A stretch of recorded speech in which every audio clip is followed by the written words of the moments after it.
रोशनी का कुछ ना कुछ इम्कान होना चाहिए, बंद कमरे में भी रोशनदान होना चाहिए। हिंदू मुस्लिम आपके माथे पे चाहे जो भी हो, आपके सीने में हिंदुस्तान होना चाहिए।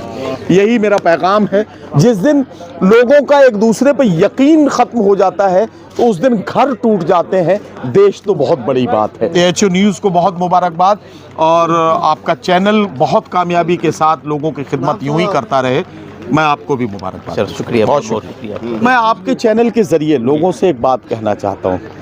ये दुनिया बड़ी खूबसूरत है और इसे और ज़्यादा खूबसूरत बनाने के लिए सिर्फ मोहब्बतों की ज़रूरत है। नमस्कार, आप देख रहे हैं AHO न्यूज़। मैं हूं आपके साथ आरिफ हयात।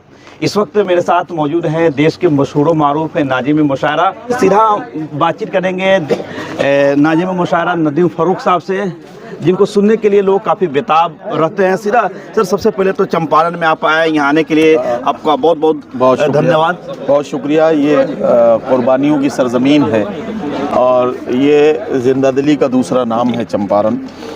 चंपारण में मुख्तलिफ़ इलाक़ों में मेरा आना हुआ है। इससे पहले ढाका में, मोतिहारी में कई बार आया हूँ, लेकिन यहाँ मधुबन में ये मेरी पहली हाज़िरी है।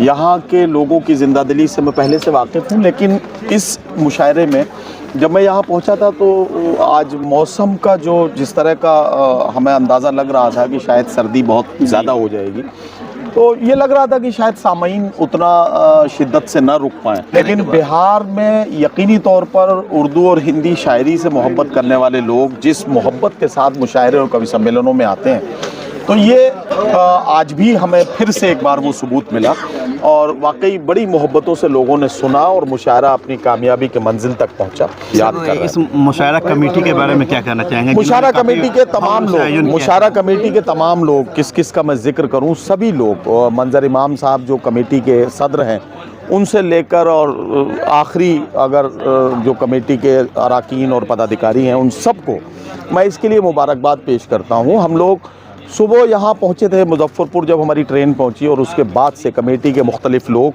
जिस तरह से शोरा इकराम के साथ मेज़बानी कर रहे थे और जिस तरह से उनके साथ मोहब्बतों से पेश आए, पूरे दिन जिस तरह के इंतज़ामात रहे। और यहाँ मुशायरे में आने के बाद पूर्व विधायक मोहतरम शिवजी राय साहब और भाई राना रंजीत जी और वो जो संतोष कुशवाहा जी थे और दीगर जो हमारे यहाँ मुअज़्ज़िज़ मेहमानान थे, डॉक्टर आलम साहब और दीगर, तो उन लोगों ने जिस मोहब्बत के साथ मुशायरे को सुना है, तो यकीन जानिए कि मैं उनकी मोहब्बतों को सलाम पेश करता हूँ। मुशायरे के आखिरी शायर तक सामीन का इस तादाद में और इस शिद्दत के साथ जमे रहे हैं। यस, तो ये बड़ी बात है और इसके लिए मधुबन और पूर्वी चंपारण को जितनी मुबारकबाद दी जाए वो कम है। सर, बापू की कर्मभूमि पूर्वी चंपारण ढाका में सर 2016 में आपकी हाजिरी थी। आज भी लोग वहाँ काफ़ी आपको शिद्दत से इंतजार करते हैं। वहाँ के लोगों को कैसे मिस करते हैं और वहाँ के लोगों के बारे में क्या कहेंगे? इससे पहले 2 बार ऐसे मौके आए कि ढाका से मेरे पास फ़ोन गया और मुझसे डेट मांगी गई, लेकिन मेरी मजबूरी थी। मैं उन डेट्स में दोनों बार ऐसा हुआ कि वो मेरी डेट्स कहीं ना कहीं बिज़ी थी और मैं नहीं आ सका। इस बार भी कमेटी के लोग जिस तरह से मेरे टच में थे, मेरा ज़रा सा मौका लगता तो मैं निकल भागता, मैं कहीं दूसरी जगह मुझे फंसाया जा रहा था। लेकिन चूँकि भाई मंजर इमाम साहब और इनके साथियों ने बड़ी चाबुक दस्ती से इस बार मुझे पकड़ के रखा हुआ था। इन्होंने बहुत पहले से मुझे बहुत गिरफ्त में ले रखा था, तो मैं कहीं किसी उसमें नहीं जा सका। हालांकि आज हिंदुस्तान में कई बड़े मुशायरे थे।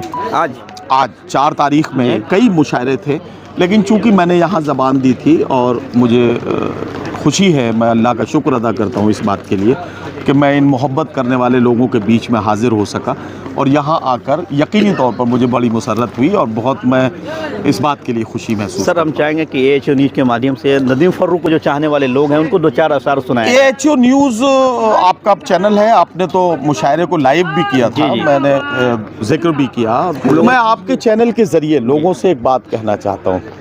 ये दुनिया बड़ी खूबसूरत है और इसे और ज़्यादा खूबसूरत बनाने के लिए सिर्फ मोहब्बतों की ज़रूरत है। नफ़रत फैलाने वाले लोग अपना काम करते रहेंगे, उन्हें करने दीजिए। हमारा और आपका ज़िम्मा ये है कि हम मोहब्बतों का पानी लेकर नफ़रतों के इन उठ रहे शोलों को और इन चिंगारियों को बुझाने की कोशिश करें। वो अपने काम में लगे हैं, हम अपना काम करें। जिगर ने बहुत पहले कहा था, जिगर मुरादाबादी ने, कि उनका जो काम है वो अहले सियासत जाने, अपना पैगाम मोहब्बत है जहाँ तक पहुँचे। वो लोग अपना काम कर रहे हैं, लेकिन हमारा काम ये है कि हम मोहब्बतों के पैगामात को आम करें। दोस्तों याद रखें इस बात को, मैं AHO न्यूज़ के ज़रिए ये बात पहुँचाना चाहता हूँ। कोई भी घर हो, कोई मोहल्ला हो, परिवार हो, ख़ानदान हो या देश हो, खुशहाल तभी हो सकता है कि जब उसमें आपस में एक दूसरे पर भरोसा होगा, मोहब्बत होगी और एक दूसरे पर लोग यकीन करते होंगे। जिस दिन लोगों का एक दूसरे पर यकीन ख़त्म हो जाता है तो उस दिन घर टूट जाते हैं, देश तो बहुत बड़ी बात है। तो मैं चाहता हूं कि हमारा मुल्क हम सब का है और इसे खुशहाल बनाना, खूबसूरत बनाना और इसे पूरी दुनिया में लोगों के सर का ताज बना के रखना हम सब की जिम्मेदारी है। यही हम लोगों की कोशिश है कि हम इसे अच्छे से कर पाएँ।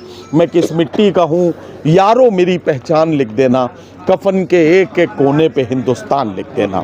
मैं पैगाम के तौर पर ये कहना चाहता हूँ, और वो ये है कि रोशनी का कुछ ना कुछ इम्कान होना चाहिए, बंद कमरे में भी रोशनदान होना चाहिए। हिंदू मुस्लिम आपके माथे पे चाहे जो भी हो, आपके सीने में हिंदुस्तान होना चाहिए। यही मेरा पैगाम है।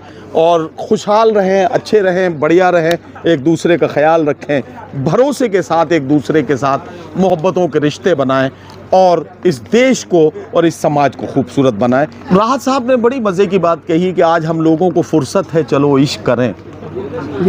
इश्क हम सब की ज़रूरत है, चलो इश्क करें। इसमें नुकसान का ख़तरा ही नहीं होता है, ये मुनाफे की तिजारत है, चलो इश्क करें। आप हिंदू, मैं मुसलमान, ये ईसाई, वो सिख, यार छोड़ो ये सियासत है, चलो इश्क करें। तो ये राहत साहब का पैगाम था। सारी दुनिया को मोहब्बतों की दावत देने वाली शायरी हम लोगों ने पूरी रात की अदा की। सर आपने कीमती समय दिया है, बहुत शुक्रिया, बहुत शुक्रिया भाई। AHO न्यूज़ को बहुत मुबारकबाद, और आपका चैनल बहुत कामयाबी के साथ लोगों की खिदमत यूं ही करता रहे। मैं आपको भी मुबारकबाद। सर शुक्रिया, बहुत शुक्रिया।